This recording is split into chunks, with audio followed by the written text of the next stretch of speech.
शरीर से नहीं रहेंगे, लेकिन इनके नाम आज अमर हो गए। तो इसके लिए हम अपने आदरणीय सदस्य साहब के जोरदार करतब से बहुत वर्षों के बाद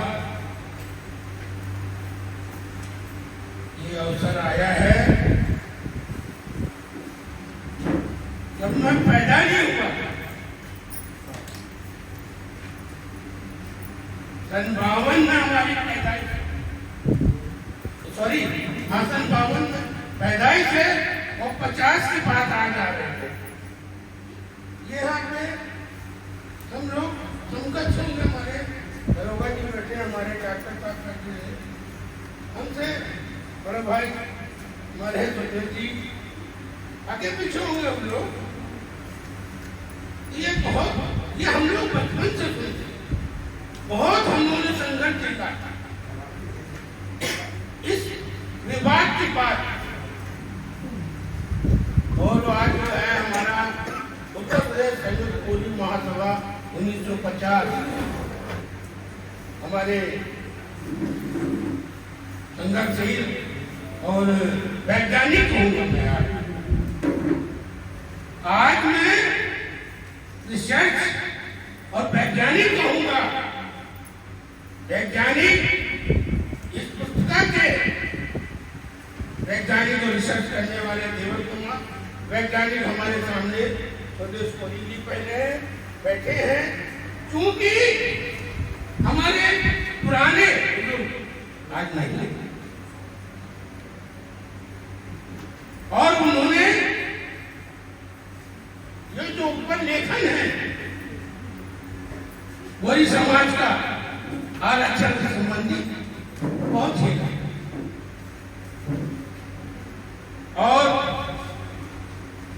वो जो आज जो विमोचन हुआ है पूरी समाज की पुस्तक का, ये साहित्य बहुत मील का पत्थर साबित हो गया। क्योंकि हम लोग तो थोड़े जानकार हो गए, थोड़े कहूँगा मैं, और हमारे बच्चे हैं, मेरे यहाँ या आपका ये पुस्तक पहुँचेगी, हमारे बच्चे आपके बच्चे पढ़ेंगे पढ़ाएं, ताकि उनको ये मालूम हो कि आखिर हमारा कोई समाज कहाँ था और कैसे बिगड़ा, किसने बिगाड़ा। ये कुछ लोगों को मालूम है और कुछ लोग बच्चों को तो मालूम ही नहीं। कहने से मतलब ये हमारा ये है कि हम लोग वीरांगना जानकारी पाई विकास में, मतलब आज उसका 27वें साल में हमारे वकील साहब बैठे, गुलाराम जी बैठे, हमारे चल के भैया बैठे। ये आज की नौनिहाल पीढ़ी के होनहार और भी हमारे बीच में, तो जो विषय चल रहा है उसी पे जाऊंगा, आगे मैं नहीं जाऊंगा। कहने का सिर्फ मतलब ये है कि जब हम लोगों ने डॉक्टर साहब जो हमारे साथ में थे, हम लोग तो उनके सामने छोटे हैं, फिर भी हमने इस कारोबार को आगे बढ़ाया।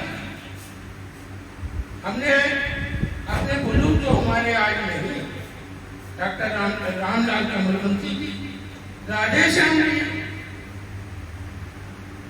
बद्रू प्रसाद कलमानी जी, मनीलाल भीमान जी, हमारे और भी लोग शहर के हैं, वो उनसे हम लोगों ने सहयोग लिया।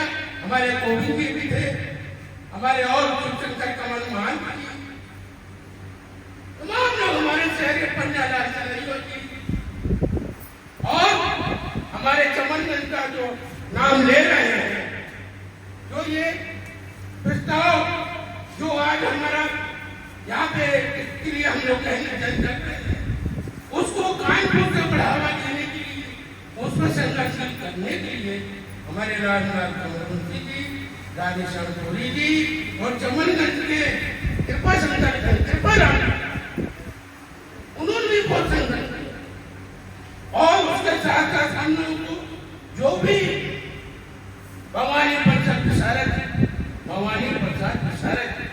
उन्होंने बहुत बड़ी बड़ी तकलीफ, हम लोगों ने जो भी हमारे पास लेखन आया उसका अध्ययन किया। अध्ययन करने के कई साल हमने कुटुम्बकम नाम की स्मारका निकाली, उसमें जो ये टिप्पणियां हैं उसको हम उन्हें प्रकाशित किया कि हमारे समाज के घर में जाए और बच्चे हमारे पढ़े। तमाम भी जानकारी हमारे लेखकों ने अजमेर से, नांदेड़ से, महाराष्ट्र से, राजस्थान से ऊपर संघर्ष करने का जो काम किया, आप बहुत बधाई के पात्र हैं। आगे आपके कारनामों को बढ़ाने की नैतिक जिम्मेदारी हम आप सबकी है। दूसरी बात मैं आप लोगों से कहना चाहता हूँ कि दूसरे वर्ग के लोगों से, जिसको हम लोग कहते हैं फारवर्ड के लोगों से हमको आपको सीख लेने की जरूरत है। जैसे मैं किताब हूँ या विमान है, कमल है या कोई भी व्यक्ति है, सबको केवल कोरी शब्द लिखना चाहिए। कोरी के अलावा ये वर्मा शर्मा और कमल विमल कुछ नहीं चलेगा। तभी इस जो आगे समाज को उठाने का काम है, जमीन स्तर पे काम करना पड़ेगा। अभी भी हमारा वर्ग समाज शिक्षा में इतना पीछे है। दूसरे वर्ग के लोग समाज में जनसंख्या में इतने कम है, फिर भी वो शिक्षा में या सर्विस में या राजनीति में हर जगह आगे हैं। इसलिए हम आप लोग सब एकजुट होंगे। ब्राह्मण में तिवारी, शुक्ला या अन्य वर्ग के लोग होते हैं, तो अपने वर्ग की शादी तिवारी अपने लड़के या लड़की का संबंध तिवारियों में नहीं करते, तो पूरे देश का ब्राह्मण एक है। और हम आप कुटार वाले कुटार में घुसे, कमल वाले कमल में, विमान वाले विमान में, सोनाली वाले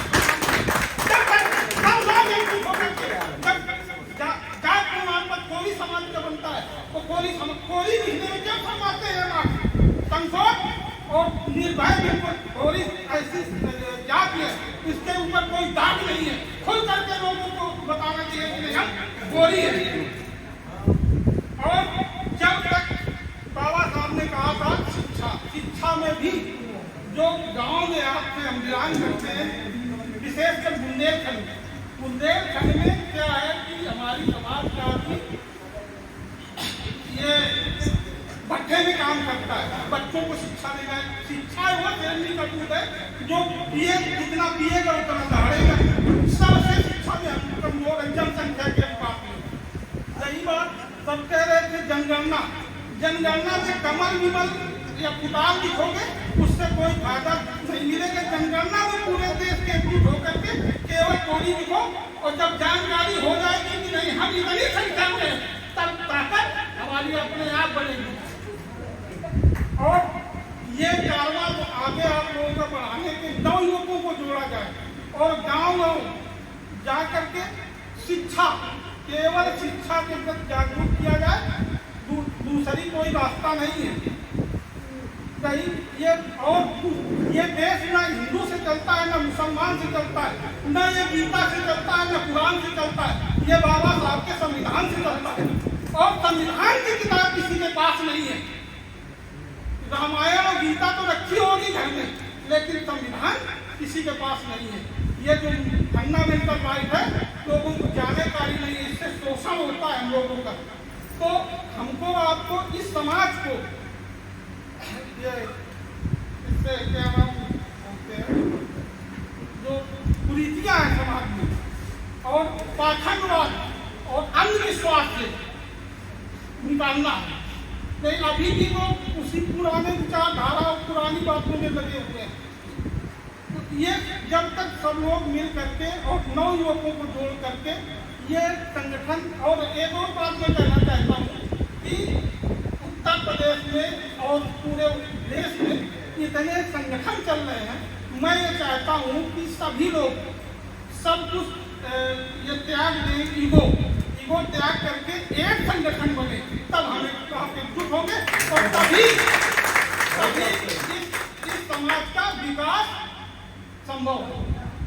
जहाँ तक मैं आपका छोटा भाई या लड़का समझ लेगा, जो भी गलतियाँ हो आप माफ कर दीजिएगा।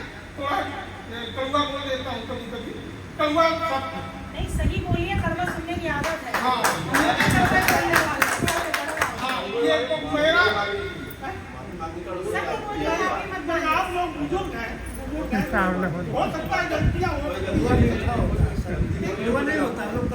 इसलिए मैं आप सब लोगों से ये कहना चाहता हूँ कि एक ही रास्ता बनी है, केवल शिक्षा। और शिक्षा में हम एससी में समाज की संख्या में सबसे ज्यादा है, दूसरे नंबर पे कोई पीछे वाले पासी हो गए, धोबी हो गए, सोनकर हो गए, ये लोग संख्या में कम है, लेकिन सर्विस में या राजनीति में क्यों आगे? अब जब तक सत्ता या IAS कितने बनते हैं हमारे यहाँ पे, गाइडेंस देने वाला नहीं दिया कोई। हमारे यहाँ पहले नियम था आपने, तो उनसे हम मिले जा करके तब मेरा बच्चा। वास्तव में हमारा कोयली समाज जो है तमाम संक्रमण काल से दौर से गुजरा और इसको दिग्भ्रमित करने में हमारे दूसरों के से ज्यादा अपनों का भी हाथ रहा। तो इसलिए हमारे जो वास्तव में कुशल नेतृत्व है, जो समझदार नेतृत्व है, जो ईमानदार नेतृत्व है, उसका कहना और उसको परख करके चलना ये हमारी जिम्मेदारी है। क्योंकि अब हम लोग उस पुराने जमाने के कोई नहीं रह गए हैं। तमाम तरीके के लोग, हमें लगता है यहाँ ग्रेजुएट से कम के लोग यहाँ नहीं हैं। इसलिए अपने पढ़ाई और हमारा हित कहाँ सुरक्षित है कहाँ नहीं है, हम अपने आप को खूब अच्छी तरह से जान सकते हैं। इसलिए ज्यादा ना कह करके कम शब्दों में कहूँगा कि तमाम जगहों पर हम लोगों को भ्रमित किया गया है। अभी 11 जून को हमारे गुरु जी का जन्मदिन था, कबीर जयंती थी, तो उसमें यहाँ कोई बस पंचायती मंदिर अयोध्या में है, भरतपुर में आप जानते हैं, तो हम लोग वहाँ बड़ा आयोजन किए थे, बहुत सारे लोग आए थे, तो बहुत सारी चीजें वहाँ हमें मिली। जैसे हम लोगों को दिग्भ्रमित किया गया है कि कबीर साहब का अवतरण हुआ विधवा ब्राह्मणी के से जन्मे, जबकि उनके पिता का नाम हमारे समाज के ही लोग नहीं जानते। दिवाकर दत्त कोई था, आप लोग जो ना जानते हो जानते हैं। माता का नाम अन्नपूर्णा था, वास्तव में किसी विधवा ब्राह्मणी से नहीं। और उनके गुरु 4 गुरु थे। ये जो है रामानंद जो मनवाद की बात करते हैं, ये गुरु कतई नहीं थे। ये मनवादियों ने हम लोगों को सिर्फ और सिर्फ भ्रमित करने के लिए बताया है। उनके मूल निवासी गुरु 4 थे। उन चारों का नाम मुझे याद नहीं है इस समय, लेकिन मैं लिखा हूँ, बता सकता हूँ। तो इस तरीके से हमारे जो इतिहास है, अभी मैंने एक किताब देखा तो मैंने देखा कि पहली बार मैं PhD किया हूँ, लेकिन पहली बार मैं देखा, मोटा मोटी भी देखा डॉक्टर साहब के साथ, अंग्रेजी वाले में ही मैं समझ गया कि वास्तव में बहुत गूढ़ता इसमें है। और ऐसे विचार हमारे नवयुवकों को, अब तो हमारे जो संरक्षक लोग हैं ये तो बहुत काम करके हमारे बीच में, हमें लगता है अब थक चुके हैं, तमाम बीमारियों से भी ग्रसित हैं, तो हमारे नवयुवकों को आगे आना चाहिए। इसलिए क्योंकि इसका अस्तित्व, कोई जात का अस्तित्व ही मिटाने पर लोग तुले हैं। मैं जानता हूँ जो भाई जो लोग थोड़ा सा ना सब कर पाए क्षमा करेंगे, उधर में सुल्तानपुर की तरफ, अपने जिले की तरफ देखता हूँ कि जितने भी कोई हैं वो बौद्ध लिखने में बड़ा अपने आप को जो है गौरवान्वित महसूस करते हैं। और मैं ये नहीं कहता बौद्ध ना लिखे, ठीक है, अच्छा है, लेकिन हमारे अस्तित्व पर खड़ा और लोग क्यों नहीं लिखते हैं? मैं कह रहा हूँ अगर एक मुश्त सारे नेता, सारे जो अगली लाइन के नेतृत्व करने वाले हैं, सब लोग निर्णय ले ले, सब लोग बौद्ध लिखना शुरू कर दें, मुझे कोई आपत्ति नहीं है। लेकिन जब सारे लोग कहीं यादव, कहीं कुर्मी, कहीं क्या लिखते हैं, तो आपको कोई लिखने की क्या दिक्कत है? दूसरी बात, अब कमल शब्द पता नहीं कहाँ से उत्पत्ति इसकी हो गई, बर्मा शब्द की उत्पत्ति कहाँ से हुई। हमें लगता है कि कोई बर्मा लिखने वाला, क्षमा करेंगे साहब, तमाम वो भी नहीं बता पाएगा कहाँ से ये आया, कमल शब्द कहाँ से आया, है ना। तो यार जो आपका शब्द जो कि लिखा पढ़ी हुई है, उसको अपनाने में क्या दिक्कत आ रही है? हमें लगता है कोई दिक्कत नहीं आ रही है। तो आप लोग बहुत समझदार हैं, मैं ज्यादा कुछ ना कह करके एक शब्द में कहूंगा, जो मेरा रिसर्च है। मैं ऐसे एक दिन बैठा था तो उधर जो है जय राम या राम राम शब्द का लोग जो है जय भीम ज्यादा इस्तेमाल करते हैं, राम राम शब्द से अभी कुछ कहन होते हैं। तो हमने कहा कि कबीर साहब राम शब्द का इस्तेमाल क्यों किए? तो मैंने ये देखा कि आप लोग भी देखे होंगे रामायण में रामचंद्र जी हैं और परशुराम जी हैं, फरसा लेकर के आते हैं। जब धनुष में आप देखते हैं तो परशुराम बड़े हैं कि राम बड़े हैं? आप लोग जानते होंगे परशुराम बड़े हैं ना, वो बुजुर्ग थे, एक किशोर थे। तो राम शब्द के पहले परशुराम शब्द आया है, परशु में भी राम आया है। इसका मतलब कि राम का उपयोग, राम शब्द का उपयोग राम के पैदा होने से पहले आया। उन्हीं के ग्रंथ से मैं बता रहा हूँ। परशुराम का नाम कहाँ से आया? जब राम पैदा ही नहीं हुए थे तब परशुराम क्यों उनका नाम पड़ा? इसका मतलब राम शब्द हमारा वास्तव में कबीर साहब ने भी कहा कि दशरथ सुनते लोग पखाना राम नाम का मर्म है ना।